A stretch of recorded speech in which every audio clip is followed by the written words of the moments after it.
This is African security watchdog reporting on the rapidly deteriorating situation in the Democratic Republic of Congo. Today is Thursday, December 11, 2025. The security architecture of the Great Lakes region has effectively collapsed less than 1 week after the widely publicized signing of the Washington Accords.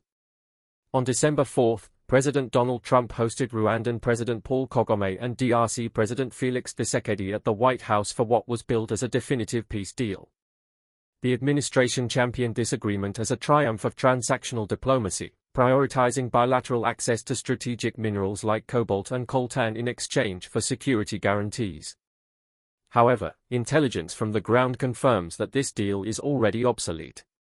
As of this morning, the M23 rebel group, which reports indicate is operating with renewed support from the Rwandan Defense Force, has seized the strategic port city of Uvira in South Kivu.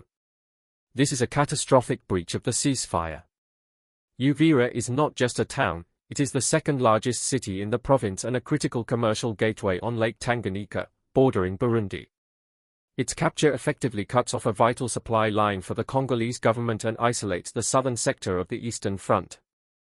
The offensive began just 48 hours after the Washington ceremony concluded.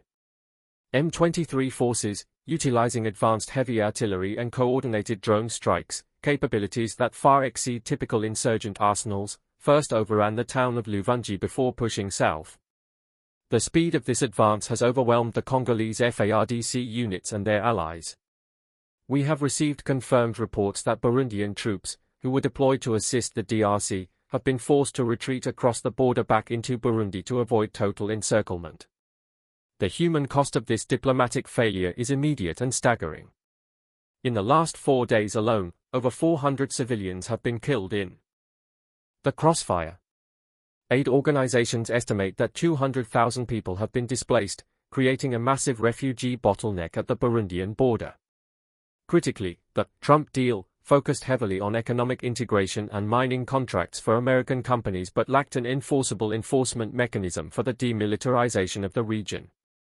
The M23 spokesperson, Lawrence Kanyuka, has declared the capture of Uvira a liberation, signaling that the group intends to hold this territory regardless of the signatures in Washington.